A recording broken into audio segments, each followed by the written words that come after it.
നമ്മുടെ രാഷ്ട്രപിതാവ് മഹാത്മാഗാന്ധിനെ കുറിച്ച് അറിയാത്തവരായി ഇവിടെ ആരെങ്കിലും ഉണ്ടോ? രാജ്യത്ത് ആരെങ്കിലും ഉണ്ടോ? പോട്ടെ, ലോകത്ത് ആരെങ്കിലും ഉണ്ടോ? ഉണ്ടാവില്ല അല്ലേ? അതെങ്ങനെയാ എല്ലാവരും മഹാത്മാഗാന്ധിനെ കുറിച്ച് അറിഞ്ഞുവെന്നോ? ഗാന്ധിനെ പറ്റിയിട്ടുള്ള സിനിമ ഇറങ്ങിയതിന് ശേഷം അത്രേ എല്ലാവരും മഹാത്മാഗാന്ധിനെ കുറിച്ച് അറിഞ്ഞത്. ആരാ ഇത് പറഞ്ഞത്? നമ്മുടെ സ്വന്തം മോദിജി.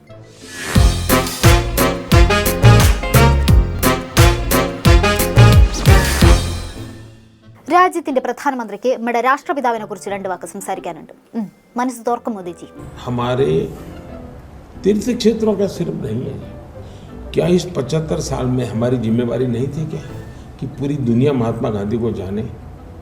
कोई नहीं जानता। और जब गांधी फिल्म बनी तब दुनिया में क्यूरियोसिटी हुई, अच्छा ये क्या कौन है? हमने नहीं किया जी। इस देश का काम था, अगर मार्टिन लूथर किंग को दुनिया जानती है, अगर हमारे साउथ अफ्रीका के नेल्सन मंडेला जी को, और ये मानना पड़ेगा जी. മേരെ പ്യാരെ ദേശവാസിയും ജി പറഞ്ഞത് എന്തിട്ടാന്ന് മനസ്സിലായോ?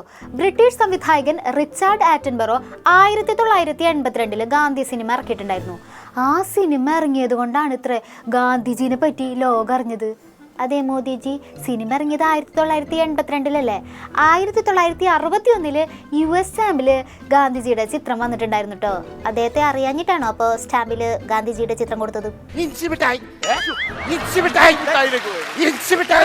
റിച്ചാർഡ് ആറ്റൻബറോ ഗാന്ധി സിനിമ എടുക്കുന്നതിന് 10 ആണ്ടുകൾക്ക് മുന്നേ തന്നെ മാർട്ടിൻ ലൂഥർ കിങ്ങിന്റെ ഓഫീസിലെ ചുമരില് ഗാന്ധിജിയുടെ ചിത്രം ഉണ്ടായിരുന്നു.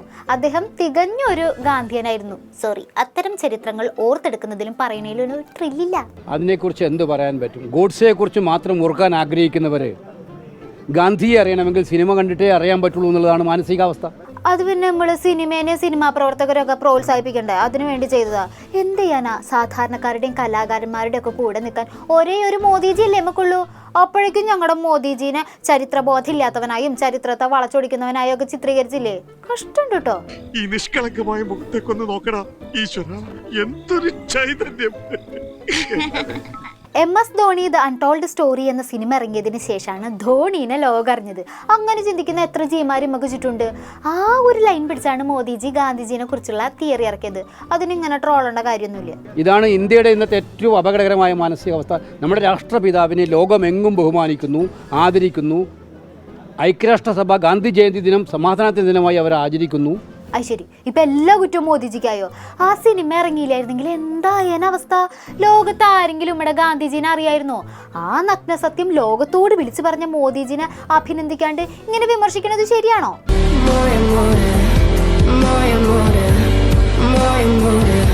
ഇത് മോദിജിയുടെ അറിവില്ലായ്മന്നോ നാക്ക് വീഴാന്നോ എങ്ങനെ വേണമെങ്കിലും വിചാരിക്കാം. എന്നും അങ്ങനെ വിചാരിച്ചാലും മനഃപൂർവ്വം അങ്ങനെ സമർത്ഥിക്കുന്നതാണെന്ന് ആർക്കും മനസ്സിലാവണില്ല എന്ന് വിചാരിക്കണ്ടാവില്ലേ? പാവം. നമ്മൾ വിഷയത്തിൽ നിന്ന് തന്നെ മറന്നു. ഇന്ത്യയുടെ രാഷ്ട്രീയ ചരിത്രത്തിൽ ഒരിടത്ത് പോലും ഗാന്ധിജിനെ പറ്റി പറയുന്നില്ല. ഐൻസ്റ്റീനൊക്കെ ഗാന്ധിനെ പറ്റി അറിയുന്നത് 1982 ആ ഗാന്ധി സിനിമ ഇറങ്ങിയതിന് ശേഷമായിരിക്കും. 55 ഐൻസ്റ്റീൻ മരണപ്പെടുന്നത്. അതിനു മുന്നേ ഗാന്ധിയായിട്ട് എടുത്തിട്ടുള്ള ചിത്രമൊക്കെ നമ്മൾ കണ്ടതാണ്. പക്ഷെ അതൊക്കെ നമ്മൾ കാണാത്തതുപോലെ നിൽക്കണം. അങ്ങനെ ഗാന്ധിനെ പറ്റിയിട്ടുള്ള ലോകമറിഞ്ഞ ആ സിനിമയെക്കുറിച്ചുള്ള സത്യങ്ങൾ ധൈര്യത്തോടെ വിളിച്ചു പറഞ്ഞ മോദിജിക്ക് അഭിവാദ്യങ്ങൾ. ഇത് എത്രയോ വർഷമായിട്ട് മഹാത്മാഗാന്ധി എന്ന് പറഞ്ഞാൽ മാർട്ടിൻ ലൂഥർ കിങ്ങും നെൽസൺ മണ്ടേലയും പോലുള്ള ലോക നേതാക്കന്മാർ മഹാത്മാഗാന്ധിയുടെ പാത സ്വീകരിച്ചുകൊണ്ട് മുന്നോട്ട് പോകുന്നു. നമ്മുടെ പ്രധാനമന്ത്രിക്ക് മഹാത്മാഗാന്ധിയെക്കുറിച്ച് അറിയാൻ തുടങ്ങിയത് ഗാന്ധി, അതും ഒരു വിദേശിയായിട്ടുള്ള ആൾ നിർമ്മിച്ച ഒരു ഗാന്ധി സിനിമ കണ്ടതിന് ശേഷമാണെന്ന് പറഞ്ഞാൽ നമുക്ക് ഇന്ത്യക്കാരനായത് നമുക്ക് ലജ്ജിക്കാനേ പറ്റുള്ളൂ. നമുക്ക് ഇങ്ങനെ ഒരു പ്രധാനമന്ത്രി ഉണ്ടായതിൽ അത്രേ പറ്റുള്ളൂ. കാരണം ഗാന്ധി നിന്ന ഇതിനപ്പുറം വേറെ ഒരു വാചകമില്ല എന്നുള്ളതാണ് യാഥാർത്ഥ്യം. മിസ്റ്റർ KC വേണുഗോപാൽ, നിങ്ങൾക്ക് മോദിജി ചിന്തിക്കുന്ന ആ ഒരു വേവ് ലെങ്ത്തിൽ ചിന്തിക്കാൻ പറ്റാത്തതുകൊണ്ടാണ് നിങ്ങൾ ഇങ്ങനെയൊക്കെ പറയണത്. 1969 ആകുമ്പോഴത്തേക്കും 40 രാജ്യങ്ങളിലാണ് മോദിജിയുടെ ചിത്രമുള്ള സ്റ്റാമ്പ് ഇറങ്ങിയത്. എന്നിട്ട് മോദിജി അത് അറിഞ്ഞു ഇല്ല? അതെന്തുകൊണ്ടാ? മോദിജി ജനിക്കുന്നതിന് മുന്നേ ഗാന്ധിജി കൊല്ലപ്പെട്ടില്ലേ? അപ്പൊ പിന്നെ എങ്ങനെ അറിയാനാ? വേണമെങ്കിൽ ഗാന്ധിജീനെ കൊലപ്പെടുത്തിയ ഗോഡ്സെയെ പറ്റി ചോദിച്ചോളൂ കേട്ടോ. ആ കാര്യത്തിൽ കൃത്യമായിട്ടുള്ള വിവരങ്ങൾ ജി തന്നോളൂ. ഗാന്ധി പാരമ്പര്യം തകർത്തത് മോദി സർക്കാരാണെന്ന് ജയറാം രമേശ്. ഗാന്ധിയെ ഓർക്കാതിരിക്കാന്നുള്ളതാണ് സംഘപരിവാറിന് അദ്ദേഹത്തിന് നൽകാൻ പറ്റുന്ന ആദരവെന്ന് VD സതീശൻ. ഗോഡ്സെയെ കുറിച്ച് മാത്രം ഓർക്കാൻ ആഗ്രഹിക്കുന്നവർ ഇതല്ല, ഇതിനപ്പുറം പറയുന്ന KC വേണുഗോപാൽ. 4 പാടുന്നും വിമർശനമാണല്ലോ മോദിജി. എല്ലാവരുടെ വിമർശനങ്ങളും ട്രോളുകളും കളിയാക്കലും ഒക്കെ കണ്ടാൽ തോന്നും ഞങ്ങളുടെ മോദിജിക്ക് ഗാന്ധിജിനെ പറ്റി ഒന്നും അറിയില്ലെന്ന്. വേണ്ടട്ടാ, മോദിജി ഇത് ഇന്നും ഇന്നലെ ഒന്നും തുടങ്ങിയതല്ല.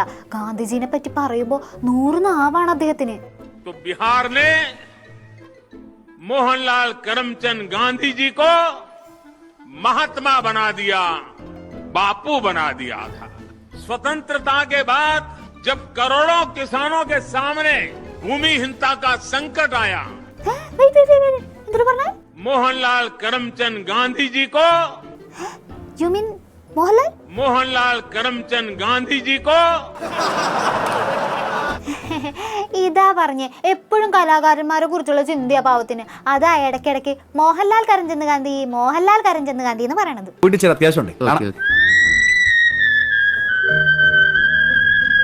ആ പോക്ക് പോയിട്ട് മോദിജി പിന്നെ പൊങ്ങിയത് എവിടെയാ? നമ്മുടെ കന്യാകുമാരിയില്. എല്ലാ തിരക്കുകളും ഒഴിഞ്ഞ് കുറച്ച് സമാധാനം വേണം. വിവേകാനന്ദ പാറയില് ധ്യാനം ഇരിക്കാൻ പോവാണ് നമ്മുടെ മോദിജി. എത്ര ധാരം നടത്തിയാലും അദ്ദേഹം വാരി എറിഞ്ഞ വിഷവിത്തുകൾ, ഈ തിരഞ്ഞെടുപ്പിലാകെ വാരി വിത്തറിയ വിഷവിത്തുകൾ നാട്ടിലെങ്ങും വ്യാപിച്ചിട്ടുണ്ട്. ഒരു കാലത്തും പറയാൻ പാടില്ലാത്തവണ്ണം ആളുകളിൽ സ്പർദ്ധ വളർത്താനും തമ്മിൽ തല്ലിപ്പിക്കാനും വേണ്ടി തിരഞ്ഞെടുപ്പ് വിജയത്തിന് വേണ്ടി അദ്ദേഹം ഉപയോഗിച്ചിട്ടുള്ള ലാംഗ്വേജുകൾ എല്ലാവർക്കും അറിയാവുന്നതാണ്. അപ്പോൾ അദ്ദേഹം ധ്യാനത്തിന് പോകുന്ന നല്ല കാര്യം. പക്ഷേ ധ്യാനവും തിരഞ്ഞെടുപ്പ് പ്രചരണവുമായിട്ട് ഉപയോഗിക്കാൻ പാടില്ല എന്നുള്ളതാണ് ഞങ്ങൾ പറഞ്ഞ ഒരു കാര്യം. ഹൈ, തെരഞ്ഞെടുപ്പ് പ്രചാരണം അല്ല കേസി. ധ്യാനം എന്നൊക്കെ പറയുന്നത് ഒരാളുടെ വ്യക്തിപരമായിട്ടുള്ള കാര്യമല്ലേ, അതിനെങ്ങനെ വിമർശിക്കുന്നത് ശരിയല്ല കേട്ടോ. ഇത് അപ്പം നിശബ്ദ പ്രചരണം നടത്തുമ്പോൾ എല്ലാവരോടും പറയുക നിങ്ങളൊരു പ്രചരണവും നടത്താൻ പാടില്ല എന്ന് പറയുക. അദ്ദേഹം പോയി ധ്യാനത്തിലേക്ക് എല്ലാ ടെലിവിഷൻ ചാനലും മുഴുവൻ അദ്ദേഹം ഒരു കാൻഡിഡേറ്റ് കൂടിയാണ്. വാരാണസിയിലെ 1-ാം തീയതി നടക്കുന്ന തെരഞ്ഞെടുപ്പിൽ അദ്ദേഹം ഒരു കാൻഡിഡേറ്റ് കൂടിയാണ്. അപ്പം അത് തെറ്റായ കാര്യമാണ്. വന്ന് ധ്യാനം ഇരിക്കാനുള്ള സ്വാതന്ത്ര്യം പോലും ഇല്ലേ? വേണമെങ്കിൽ തെരഞ്ഞെടുപ്പ് തീയതി മാറ്റട്ടെ, അതല്ലേ ഹീറോയിസം. അല്ല പിന്നെ മോശപ്പെട്ട ചീപ്പായ, ഒരു മൂല്യമില്ലാത്ത, ഒരു റേഞ്ച് ഇല്ലാത്ത ഇന്ത്യ ഭരിച്ച ഇത്രയും വൃത്തികെട്ട രീതിയിലുള്ള ഒരു പ്രധാനമന്ത്രി ഈ നരേന്ദ്രമോദിയെ പോലെ വേറെയില്ല. ആദ്യത്തെയൊക്കെ ഒരു നിലവാരമുണ്ടെന്നാണല്ലോ ലോകം മനസ്സിലാക്കിയത്, കരുതിയത്. അവസാനല്ലേ മനസ്സിലാകുന്നത്. ഈ 1-ാമത്തെ ഘട്ടം കഴിഞ്ഞ് 2-ാമത്തെ ഘട്ടമാകുമ്പോഴേക്കന്നെ പോളിംഗ് കുറഞ്ഞു. അപ്പോഴാണ് അദ്ദേഹത്തിന്റെ ദരിദ്ര സ്വരൂപം മനസ്സിലായത്. പണ്ടാരോ പറഞ്ഞതുപോലെ മാങ്ങേന്റെ പുളി മനസ്സിലാവണമെങ്കിൽ അണ്ടിയൂർ എടുക്കണം. നമ്മുടെ മോദിജി എന്ത് ചെയ്താലും കുറ്റം.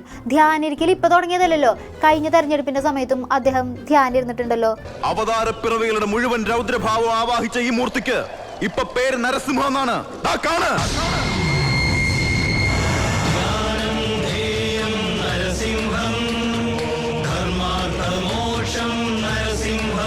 മോദിജിയുടെ ധ്യാനത്തിന് ആരും എതിരല്ല. ഒരാളുടെ ആത്മീയ കാര്യത്തിന് എതിർപ്പ് പറയണത് തെറ്റാണ്. പക്ഷെ മോദിജിയുടെ ഗാന്ധി പ്രസ്താവന ശരിയാണോന്ന് ജിമാരെല്ലാവരും കൂടി ഒന്ന് ഇരുത്തി ആലോചിക്കണത് നന്നായിരിക്കും. എന്നാൽ ശരി, ബാക്കി വിശേഷങ്ങളുമായി ഇനി നാളെ കാണാം. നന്ദി, നമസ്കാരം.